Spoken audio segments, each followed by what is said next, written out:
നമസ്കാരം. LG vision വാർത്തകളിലേക്ക് സ്വാഗതം. പ്രധാന വാർത്തകൾ. ആലുവ ഇരട്ട കവർച്ച, പ്രതികൾ അജ്മീറിൽ പിടിയിൽ.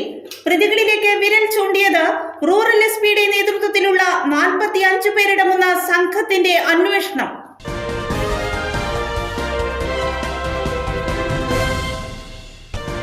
മാജാലി അൻസ്വാറുൽ ഇസ്ലാം സംഘം UP സ്കൂൾ വാർഷികാഘോഷവും യാത്രയയപ്പ് സമ്മേളനവും വിപുലമായ പരിപാടികളോടുകൂടി ആഘോഷിച്ചു.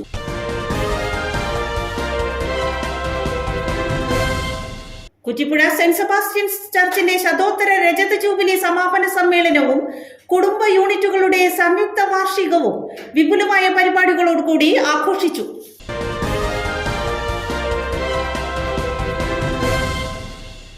വാർത്തകളുടെ വിശദാംശങ്ങളിലേക്ക്. ആലുവ ഇരട്ട കവർച്ച, പ്രതികൾ അജ്മീറിൽ പിടിയിൽ. പ്രതികളിലേക്ക് വിരൽ ചൂണ്ടിയത് റൂറൽ SP-യുടെ നേതൃത്വത്തിലുള്ള 45 പേരടങ്ങുന്ന സംഘത്തിന്റെ അന്വേഷണം. 10 ദിവസം മുൻപ് ആലുവയിൽ ഇരട്ട കവർച്ച നടത്തിയ സംഘത്തെ അജ്മീറിൽ നിന്നും പിടികൂടി. ഉത്തരാഖണ്ഡ് സ്വദേശികളെയാണ് Ernakulam rural SP Vaibhav Saxena നിയോഗിച്ച പ്രത്യേക സംഘം പിന്തുടർന്ന് സാഹസികമായി പിടികൂടിയത്.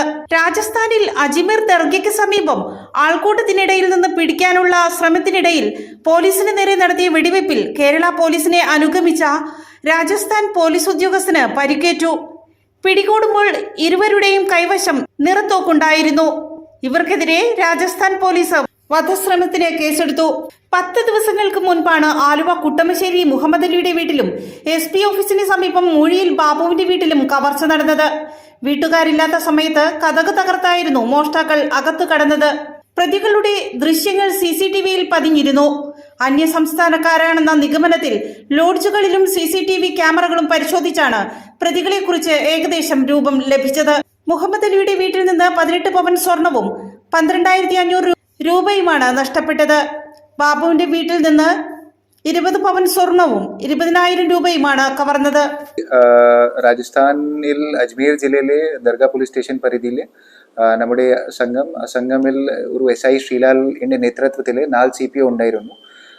അമീൻ ഷാ, അമീർ, അഫ്സൽ ആൻഡ് മനോജ്, ഈ 4 CPOമാരെ പിന്നെ SI ശ്രീലാൽ, ഈ 5 പേരുള്ള സംഘം അവിടെ അജ്മീർ പോയി. അവിടെ നമ്മുടെ ഈ അടുത്ത കാലയിൽ നടത്തിയിട്ടുള്ള 2 ഹൗസ് ബ്രേക്കിംഗ് ഉണ്ട്. 2 പ്രധാനപ്പെട്ട പ്രതികൾ അവിടെ ഉണ്ടായിരുന്നു. അത് അങ്ങനെ ഒരു ഇൻഫർമേഷൻ കിട്ടിയിട്ടുണ്ടായിരുന്നു. ആ ഇൻഫർമേഷൻ കിട്ടിയ ശേഷം ഉടൻ തന്നെ നമ്മുടെ പാർട്ടി അവിടെ പോയി. അവിടെ ലോക്കൽ അജ്മീർ പോലീസിന്റെ ഹെൽപ്പ് പ്രകാരം ഈ ജോയിന്റ് ഒരു ഓപ്പറേഷൻ നടത്തിയിട്ടുണ്ടായിരുന്നു. ഇന്നലെ രാത്രി ഈ 2 പേർക്ക് ലൊക്കേറ്റ് ചെയ്തിട്ട് പിടിക്കാൻ വേണ്ടി അവിടെ പോയിരുന്നു. ആ സമയത്ത് ഈ 2 പേരിനെ ഒരാൾ ഈ പോലീസ് പാർട്ടിനെതിരെ ഫയറിംഗ് ചെയ്തിട്ടുണ്ടായിരുന്നു. 3 റൗണ്ട്സ് ഫയർ ചെയ്തു. ഉടൻ തന്നെ പോലീസിന്റെ ടീം അത് ഓവർ പവർ ചെയ്തിട്ട് ഈ 2 പേർക്ക് കസ്റ്റഡിയിൽ എടുത്തിട്ട് പോലീസ് സ്റ്റേഷനിൽ കൊണ്ടുപോകാൻ. പിന്നെ വിശദമായ ചോദ്യം ചെയ്യുമ്പോൾ അത് ഈ പ്രതി ആക്ച്വലി കൺഫ്യൂസ് ചെയ്തിട്ടുണ്ടായിരുന്നു. ഇപ്പോൾ അവിടെ ഒരു 307 പിന്നെ ആംസ് ആക്ട് പ്രകാരം ദർഗ പോലീസിൽ ഒരു FIR രജിസ്റ്റർ ചെയ്തിട്ടുണ്ട്. വിശദമായ ചോദ്യം നടത്തിക്കൊണ്ടിരിക്കുകയാണ്. ഇപ്പോൾ നമ്മൾ എല്ലാ ശ്രമം ചെയ്യുന്നുണ്ടോ ഈ 2 പ്രതികൾക്ക് ഇവിടെ കൊണ്ടുവരാൻ വേണ്ടി ഉടൻ തന്നെ. അതെല്ലാം ഇവിടെ കൊണ്ടുവന്നിട്ട് ശേഷം മാത്രം പറയാൻ പറ്റൂ. വിശദമായ ചോദ്യം ചെയ്തിട്ട് ശേഷം മാത്രം പറയാൻ പറ്റൂ. നല്ല ഹെൽപ്പ് ഉണ്ടായിരുന്നു. അവിടെ സൂപ്രണ്ടന്റ് ഓഫ് പോലീസ് പിന്നെ അവിടെ ASP UT എല്ലാവരും വളരെ നല്ല കോപ്പറേറ്റീവ് ആയിരുന്നു. ലോക്കൽ പോലീസ് വളരെ നല്ല രീതിയിൽ ഹെൽപ്പ് ചെയ്തിട്ടുണ്ടായിരുന്നു. അങ്ങനെ ആദ്യം നമ്മൾ ഈ ഇൻവെസ്റ്റിഗേഷനിന്റെ ഭാഗമായിട്ട് എല്ലാ ആംഗിൾസ് വിശദമായി അന്വേഷിച്ചു. പിന്നെ നമുക്ക് കുറച്ച് ക്ലൂ കിട്ടിയിട്ടുണ്ടായിരുന്നു. ആ ക്ലൂ ബിൽഡപ്പ് ചെയ്തിട്ട് വിശദമായ ഒരു സ്പെഷ്യലൈസ്ഡ് ഒരു സ്ക്വാഡ് ഇവിടെ ഉണ്ടായിരുന്നു. 40 പേരുള്ള സ്ക്വാഡ് വിശദമായ CCTV പരിശോധന നടത്തിയിട്ടുണ്ടായിരുന്നു. കഴിഞ്ഞിട്ട് പിന്നെ കുറച്ച് ക്ലൂ നമുക്ക് കിട്ടിയിട്ടുണ്ടായിരുന്നു. കയ്യിലുണ്ടായിരുന്നു കഴിഞ്ഞ 4-5 ദിവസം. അത് ബിൽഡപ്പ് ചെയ്തിട്ട് പിന്നെ ഈ ഒരു കൺക്ലൂസീവ് ഒരു ഇൻഫർമേഷൻ കിട്ടി. ആ ഇൻഫർമേഷൻ്റെ അടിസ്ഥാനത്തിൽ ഉടൻ തന്നെ നമ്മുടെ പാർട്ടി ഇവിടെ നിന്ന് അയച്ചിട്ടുണ്ടായിരുന്നു. എല്ലാ CCTV പരിശോധന നടത്തിയിട്ടുണ്ടായിരുന്നു. പിന്നെ കുറച്ച് CDR ഇഷ്ടംപോലെ CDR നമ്മൾ എടുത്തു. പ്രത്യേകിച്ചും കുറച്ച് ലോക്കൽ ഇന്റലിജൻസ് കളക്ട് ചെയ്തിട്ടുണ്ടായിരുന്നു. എല്ലാ ഏരിയാസ് വിശദമായി നോക്കിയിട്ടുണ്ടായിരുന്നു. നല്ല ഒരു ഇൻവെസ്റ്റിഗേഷൻ ആയിരുന്നു. പക്ഷേ ഇത് ഈ മറ്റ് സംസ്ഥാനത്തിന് ഇവിടേക്ക് വന്നിട്ടുള്ള ആൾക്കാർക്ക് എത്രയേ എന്തെങ്കിലും പ്രത്യേകിച്ചും ഒരു ക്രിമിനൽ കേസ് ഇല്ലാത്തുള്ള ആൾക്കാർ ഇവിടെ അങ്ങനെ ചെയ്യാനെങ്കിൽ പിന്നെ അത് ഡിറ്റക്ട് ചെയ്യാൻ ആ സമയത്ത് ബുദ്ധിമുട്ടാണ്. അത് നമുക്ക് കുറച്ച് സ്ട്രാറ്റജി പോലെ മുന്നോട്ട് കൊണ്ടുപോകണം. പക്ഷേ പെട്രോളിംഗ് നല്ല രീതിയിൽ ശക്തമായ രീതിയിൽ കുറച്ച് ഇപ്പോൾ നടത്തുന്നുണ്ട്. ഈ എല്ലാ കാര്യങ്ങൾ നമുക്ക് എല്ലാ കാര്യങ്ങൾ നമുക്ക് കുറിച്ച് ഇവിടെ കൊണ്ടുവന്നിട്ട് ശേഷം വിശദമായ ചോദ്യം ചെയ്തിട്ട് ശേഷം മാത്രം നമ്മൾ പറയാൻ പറ്റൂ ഇവിടെ കേരളയിലുണ്ടായ സമയത്ത് എന്തെങ്കിലും വെപ്പൺ ഉണ്ടായിട്ടില്ല. അതെല്ലാം വിശദമായ ചോദ്യം ചെയ്തിട്ട് ശേഷം മാത്രം നമ്മൾ കൂടുതൽ അഭിപ്രായം പറയാൻ പറ്റൂ. മാഞ്ഞാലി അൻസാറുൽ ഇസ്ലാം സംഘം UP സ്കൂൾ വാർഷികാഘോഷവും യാത്രയയപ്പ് സമ്മേളനവും വിപുലമായ പരിപാടികളോടുകൂടി ആഘോഷിച്ചു. സമാപന സമ്മേളനം മന്ത്രി P. രാജീവ് ഉദ്ഘാടനം ചെയ്തു. മാഞ്ഞാലി അൻസാറുൽ ഇസ്ലാം സംഘം UP സ്കൂളിന്റെ 56ാമത് വാർഷിക ആഘോഷവും യാത്രയയപ്പ് സമ്മേളനവും 2 ദിവസങ്ങളിലായി വിപുലമായ പരിപാടികളോടുകൂടിയാണ് ആഘോഷിച്ചത്. ഹൈബി ഈഡൻ MP ഉദ്ഘാടനം ചെയ്തതോടുകൂടി തുടക്കം കുറിച്ച വാർഷിക ആഘോഷത്തിന്റെ സമാപന സമ്മേളനം മന്ത്രി P. രാജീവ് ഉദ്ഘാടനം ചെയ്തു. School manager Muhammad Ali KA ചടങ്ങിൽ അധ്യക്ഷത വഹിച്ചു. PTA പ്രസിഡന്റ് TH അനസ് സ്വാഗതം പറഞ്ഞു. സർവീസിൽ നിന്നും വിരമിക്കുന്ന Paravur AEO CS Jayadevan, Manjali school HM Salina P. Shoukath എന്നിവരെ ചടങ്ങിൽ ആദരിച്ചു. പഞ്ചായത്ത് പ്രസിഡന്റ് ശ്രീലത ലാലു, ബ്ലോക്ക് പഞ്ചായത്ത് അംഗം VP Anilkumar, ward member TA Mujeeb, AEO CS Jayadevan, school leader TB Muhsina, staff secretary Sini teacher, head mistress Salina P. Shoukath, Ansarul Islam സംഘം vice president AB Abdul Khader എന്നിവർ സംസാരിച്ചു. തുടർന്ന് വിദ്യാർത്ഥികളുടെ കലാപരിപാടികളും അരങ്ങേറി. പിന്നെ നമ്മുടെ പ്രധാന പരിപാടി ഇവിടെ സ്കൂളിൽ ഇവിടെ മാനേജർ ശ്രീ മുഹമ്മദ് അലി ചില കാര്യങ്ങൾ സൂചിപ്പിച്ചല്ലോ. വിദ്യാർത്ഥികൾക്കൊപ്പം ഇതിന്റെ ഭാഗമായിട്ട് പോഷക സമൃദ്ധം പ്രഭാതം, അത് LP കുഞ്ഞുങ്ങൾക്ക് സൗജന്യമായിട്ട് പ്രഭാത ഭക്ഷണം, ഉച്ചഭക്ഷണം ഗവൺമെന്റിന്റെ പദ്ധതിയിലുണ്ട്. കുഞ്ഞുങ്ങളെക്കാളും സഹായം അമ്മമാർക്ക് അച്ഛന്മാർക്കൊക്കെയാണ്, വാപ്പമാർക്കും ഉമ്മമാർക്കൊക്കെയാണ്. കാരണം ഇവിടെ ഇരിക്കുന്ന ആളെ കണ്ടില്ലേ, ഒരാൾ ഇങ്ങോട്ട് പല്ല് തേക്കട എന്ന് വിളിക്കുമ്പോൾ അടുത്ത ആൾ അങ്ങോട്ട് പോകും. അതിനിടെ അടുക്കളയിൽ കയറിയിട്ട് ഇവർക്ക് രാവിലെ കഴിക്കാനുള്ളത് കൂടി ഉണ്ടാക്കാന്ന് പറഞ്ഞാൽ നിങ്ങളെ സംബന്ധിച്ച് അതൊരു യുദ്ധമായിരിക്കും. ആ രാവിലത്തെ യുദ്ധം എല്ലാ വീട്ടിലും ഉണ്ടാവുമല്ലോ. അപ്പോൾ ഭക്ഷണം കൊടുക്കാൻ പറ്റുന്ന വീടുകളിലും ഇതൊരു സഹായമാണ്. കാരണം നമ്മുടെ വീട്ടിലും കുഞ്ഞുങ്ങൾക്ക് ഭക്ഷണം കൊടുക്കാനൊക്കെ സൗകര്യമൊക്കെ ഉണ്ട്. പക്ഷെ രാവിലത്തെ ഈ ഒരു യുദ്ധക്കളം അതൊന്ന് ശാന്തമായി അടുക്കള കയറാതെ കുഞ്ഞുങ്ങളെയൊക്കെ നോക്കി റെഡിയാക്കി പുസ്തകം കൊടുത്ത് വിടാം. രാവിലെയും ഭക്ഷണം, ഉച്ചയ്ക്കും ഭക്ഷണം. മാനേജർ പറഞ്ഞിരിക്കുന്ന LKG UKG കൂടി വേണമെന്നാണ്.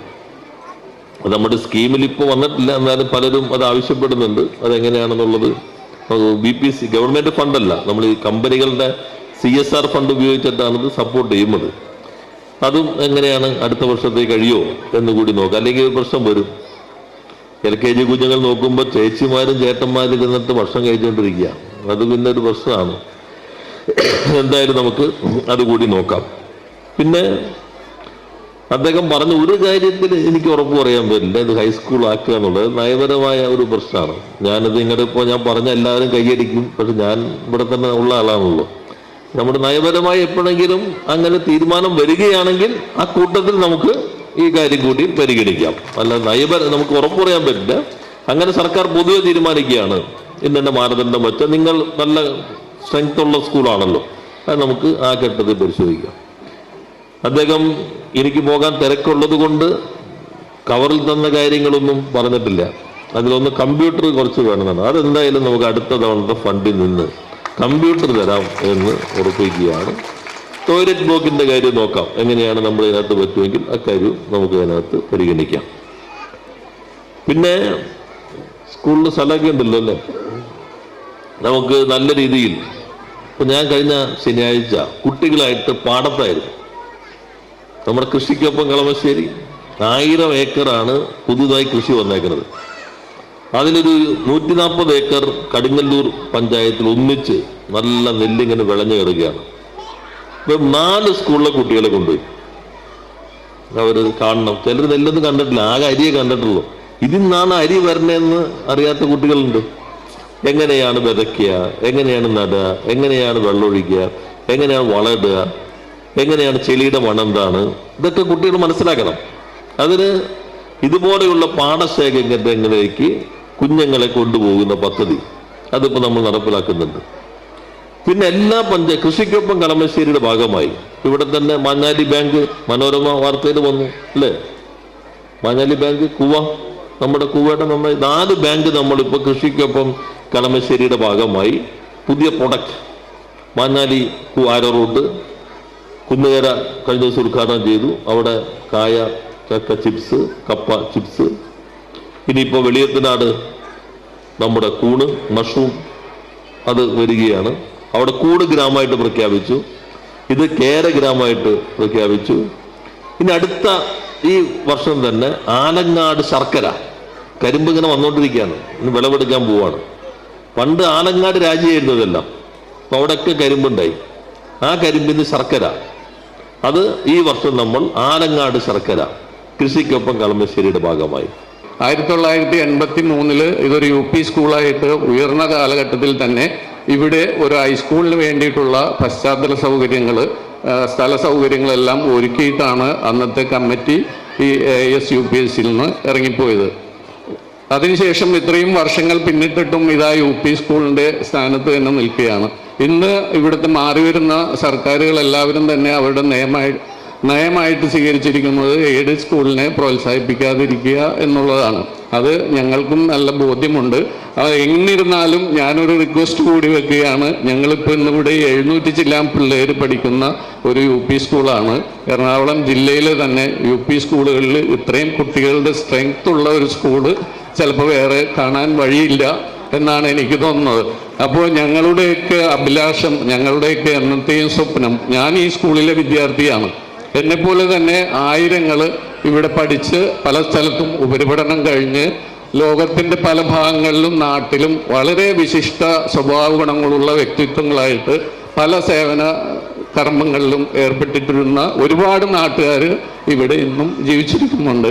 അപ്പോൾ ഞങ്ങളുടെയൊക്കെ ഒരു ജീവിതാഭിലാഷമാണ് ഇതൊരു ഹൈസ്കൂളെന്ന്. ആ ഹൈസ്കൂളെന്ന സ്വപ്നം ഞങ്ങൾക്ക് ഇന്നും ഒരു മരീചിക പോയിക്കൊണ്ടിരിക്കുകയാണ്. കുറ്റിപ്പുഴ സെന്റ് സെബാസ്റ്റ്യൻസ് ചർച്ചിന്റെ ശതോത്തര രജത ജൂബിലി സമാപന സമ്മേളനവും കുടുംബ യൂണിറ്റുകളുടെ സംയുക്ത വാർഷികവും വിപുലമായ പരിപാടികളോടുകൂടി ആഘോഷിച്ചു. കുറ്റിപ്പുഴ ഇടവകയിലെ 1 വർഷം നീണ്ടുനിന്ന ശതോത്തര രജത ജൂബിലി ആഘോഷങ്ങളുടെ സമാപനവും കുടുംബ യൂണിറ്റുകളുടെ സംയുക്ത വാർഷികവും വിപുലമായ പരിപാടികളോടുകൂടിയാണ് ആഘോഷിച്ചത്. എറണാകുളം അങ്കമാലി അതിരൂപത apostolic administrator Mar Bosco Puthur ഉദ്ഘാടനം നിർവഹിച്ചു. ഞാൻ റിട്ടയർ ചെയ്തപ്പോൾ ഞാൻ ആഗ്രഹിച്ചത് ഒറീസയിലെ ഒരു മിഷൻ പ്രദേശത്ത് പോകണമെന്നാണ്. കണ്ടമാൽ എന്ന പ്രദേശത്ത് വളരെ പേര് രക്തസാക്ഷികളായിട്ട് മരിച്ച ചരിത്രം നിങ്ങൾക്കറിയാമല്ലോ. അവിടെ അടുത്ത കൊലഹന്തി എന്ന് പറയുന്ന ജില്ലയിലാണ് ഞാൻ ഏതാനും ആഴ്ചകൾ പോയി താമസിച്ചത്. വളരെ സമ്പന്നമായ ഓസ്ട്രേലിയയിൽ നിന്ന് ഒരുപക്ഷെ ഇന്ത്യയിലെ ഏറ്റവും ദരിദ്രമായ പ്രദേശമാണ് കൊലഹന്തി, കോരാപുട്ട് എന്ന 2 ജില്ലകൾ ഒറീസയിലെ. അവിടെ വന്നപ്പോൾ ആ സാമ്പത്തികമായിരിക്കുന്ന വലിയ വ്യത്യാസം എന്നെ കണ്ണു തുറപ്പിച്ചു. ഒന്നുമില്ലാത്ത മനുഷ്യരെ, അടിസ്ഥാനപരമായിട്ട് ജീവിത സൗകര്യങ്ങൾ ഒന്നുമില്ലാതെ വനാന്തരങ്ങളിലെ കാടുകളിൽ ജീവിക്കുന്ന ആദിവാസികളായിരിക്കുന്ന പാവപ്പെട്ട മനുഷ്യർ. പക്ഷേ ഒരു പ്രത്യേകത, അവരിൽ നിന്ന് ഞാൻ പഠിച്ചത് ഒന്നുമില്ലാത്തവരെ വളരെ സന്തോഷമായിട്ട് ജീവിക്കുന്നു. എല്ലാം ഉണ്ടെന്ന് നടിക്കുന്ന നമുക്ക് ജീവിതത്തിൽ സംതൃപ്തിയില്ല, കിട്ടിയതിനെ പറ്റി ഒരു സന്തോഷവുമില്ല, ഇനിയും വേണമെന്നുള്ള അസ്വസ്ഥതയിൽ നമ്മൾ ജീവിക്കുമ്പോൾ ജീവിതത്തിലെ ദൈവം നൽകിയിരിക്കുന്ന നന്മകൾക്ക് നന്ദി പറയാൻ പോലും നമുക്ക് സാധിക്കാതെ, അതിൽ സന്തോഷിക്കാൻ സാധിക്കാതെ, ഉള്ളതുകൊണ്ട് മറ്റുള്ളവർക്ക് പങ്കുവെച്ചു കൊടുക്കാൻ സഹായിക്കാൻ സാധിക്കാതെ കഴിയുന്ന നമ്മൾ, ഈ പാവപ്പെട്ട ആദിവാസികളായിരിക്കുന്ന ഒറീസയിലെ ആ പാവപ്പെട്ട സഹോദരങ്ങളുണ്ടല്ലോ, അവർക്ക് അന്നത്തെ അപ്പത്തെപ്പറ്റി മാത്രമേ ചിന്തയുള്ളൂ. സ്വർഗസ്ഥനായ പിതാവ് എന്ന പ്രാർത്ഥനയിൽ ഈശോ പഠിപ്പിച്ചതുപോലെയുള്ള ആ ചിന്ത മാത്രമേ അവർക്കുള്ളൂ. അതുകൊണ്ട് അവർക്ക് ജീവിതത്തിലെ സന്തോഷവും സംതൃപ്തിയുമാണ്. ചെറിയ കാര്യങ്ങളിൽ പോലും അവരെ സന്തോഷമുള്ളവരാണ്. ഇടവക വികാരി റവറന്റ് ഫാദർ ജോഷി വേഴപ്പറമ്പിൽ അധ്യക്ഷത വഹിച്ചു. ഈ കഴിഞ്ഞ 1 വർഷക്കാലം ജൂബിലിയുടെ നിറവിലായിരുന്ന നമ്മുടെ ഇടവകയിലേക്ക്, നമ്മിൽ ഓരോരുത്തരിലേക്ക് ദൈവം വർഷിച്ച നിരവധിയായ അനുഗ്രഹങ്ങളെ ഓർക്കുമ്പോൾ ദൈവജനത്തിന്റെ ആത്മാർത്ഥമായ സഹകരണത്തെയും കൂട്ടായ്മയുടെയും പ്രതീകമായി നമ്മൾ നേടിയ വിശ്വാസ ഭൗതിക വളർച്ചയെ പറ്റി ചിന്തിക്കുമ്പോഴും ഇടവകയ്ക്ക് ലഭിച്ച ഉണർവും ഉന്മേഷവും അനുഭവിക്കുമ്പോൾ എന്നെ സംബന്ധിച്ചിടത്തോളം ഇതല്ലാതെ മറ്റു വാക്കുകൾ ഉച്ചരിക്കാനില്ല. മറിയത്തെ പോലെ ആത്മാവ് കർത്താവിനെ മഹത്വപ്പെടുത്തുന്നു, ചിത്തം രക്ഷകനായ ദൈവത്തിൽ ആനന്ദിക്കുന്നു. Jubilee vice chairman Poly Thekkan സ്വാഗതം പറഞ്ഞു. Central committee secretary Moolikutty Godwin report അവതരിപ്പിച്ചു. Aduvassery SVD house superior reverend father Paul Vattathara, സഹവികാരി reverend father Akhil Edassery, reverend sister Lovely CMC, trustee MD Ittikuru, jubilee convener PD Jose എന്നിവർ സംസാരിച്ചു. ജൂബിലി സുവനീർ പ്രകാശനവും വിശിഷ്ട വ്യക്തികളെ ആദരിക്കലും തുടർന്ന് പ്രധാന വാർത്തകൾ ഒരിക്കൽ കൂടി. ആലുവ ഇരട്ട കവർച്ച, പ്രതികൾ അജ്മീറിൽ പിടിയിൽ. പ്രതികളിലേക്ക് വിരൽ ചൂണ്ടിയത് റൂറൽ SPയുടെ നേതൃത്വത്തിലുള്ള 45 പേരടങ്ങുന്ന സംഘത്തിന്റെ അന്വേഷണം.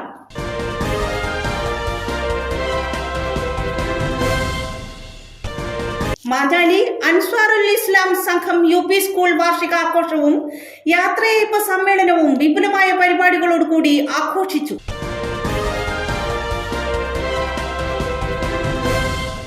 കുറ്റിപ്പുഴ സെന്റ് സെബാസ്റ്റ്യൻസ് ചർച്ചിന്റെ ശതോത്തര രജത ജൂബിലി സമാപന സമ്മേളനവും കുടുംബ യൂണിറ്റുകളുടെ സംയുക്ത വാർഷികവും വിപുലമായ പരിപാടികളോടുകൂടി ആഘോഷിച്ചു.